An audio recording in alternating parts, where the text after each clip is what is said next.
Hello and welcome back to the garage. If you need to know how to remove your deck cable, or if it's come off and you need to know the proper way to put it back on, let's cover that right now.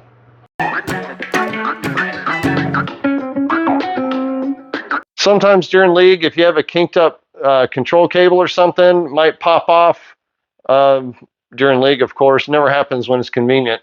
But sometimes you gotta just take those cables loose, check them all out. If you got a bunch of frayed wires on your deck cable, want to go ahead and replace that. That means they're getting stretched out. You don't want them breaking one day.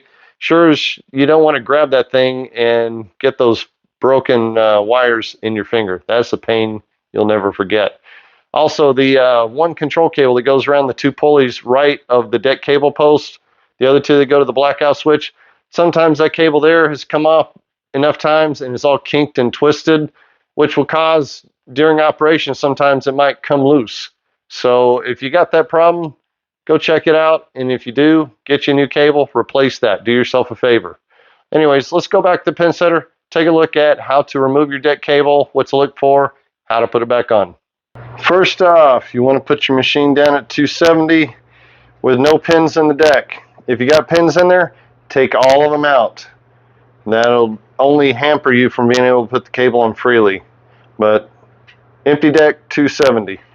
Okay, to remove the cable, you see you're down at 270, empty buckets. If you got a spring on here, it's good to have these things on there.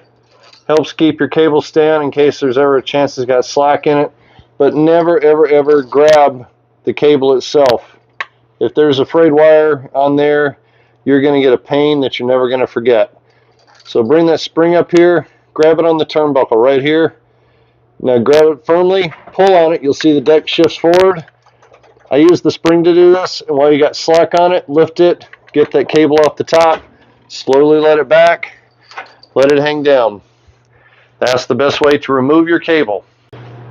So before I start putting my cable back on over here, see I got it off the pulley back here, it's all messed up. First you want to do is start on the back, get that cable on the back pulley right here, work it around.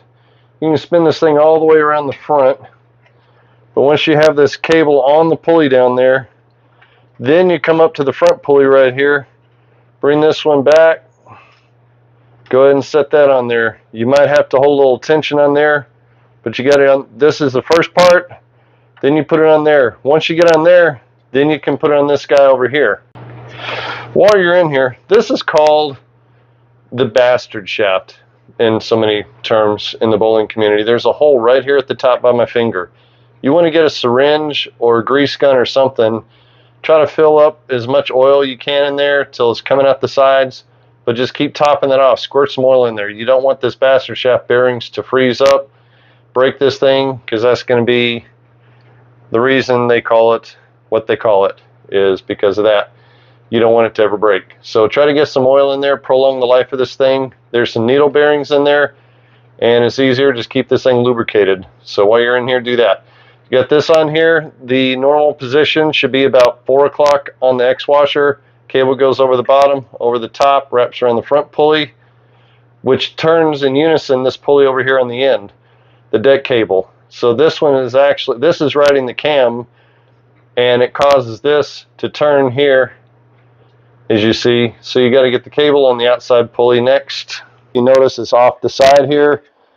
I'm going to bring it around the back, get it in that groove there, make sure it goes around the pulley there, and when I pull that tight, see that keeps the tension on this. Pull on this, so the extra pin should be about 2 o'clock right there, at least where I'm at right now. Alright, so it's time to put the cable back on. Make sure you got them both on those pulleys over here that go to the blackout switch. And what you want to do is grab down here. I've got one hand on the spring. If you got the spring on there, it's a good thing to hold onto that. Don't ever grab the metal cable part. You'll understand if you've ever done that. But grab the turnbuckle down here. Make sure you got your cable on the pulley back here first. Grab the turnbuckle, and when you pull this, you're going to shift the whole deck. So watch it come forward, pulling it up. Use this hand, get the cable put on there, gently let go of it. And then I'm going to go ahead while I'm here and reattach my spring. If you got this spring, it's good because it keeps the cable from jumping off in case it ever hits the slack moment. So anyways, you got the cable on the bottom, cable over the top here, cables around the pulley properly back here, cables around this pulley right here, around the back one properly. If you see here, you pull on the deck cable a little bit, your deck moves, everything's good to go. Turn it back on and keep bowling. Also, if you want to check things while you're in here, on the side of your deck, this is the Geneva plate. These are the Geneva rollers right here. This is what caused the deck to shift back and forth by the rotation of this pulley right here. Normally at 0, you should be at about 3 o'clock and 9 o'clock on your Geneva rollers at 0 degrees. So rule of thumb, if you're ever playing with your deck cable and want to know if you're close or not, check it at 0 for 9 and 3, and that should be your good starting point. Hopefully this video helps you if you have a deck cable that comes off, if you're not sure how to put it back on, or if you need to take one off, do some maintenance, you're not sure how they are put on there and how to take them off. Hopefully this video helps. Also, check out our pinsetter maintenance folder right here. There's a link to it, a lot of pinsetter videos on there. Hopefully it'll help you work on your pinsetter, keep those free falls going, cut those strings, help control the free fall pinsetter population. Also, check out our playlist with all the other stuff we have on there. Lots of other cool vintage videos, all of our live streams, lots of other stuff. Even the bowling pin collections. Hey, Mike, what's up with that pin? Check us out. Come back often. Check us out on our live stream sometime. Comment and say hey. Thanks for watching.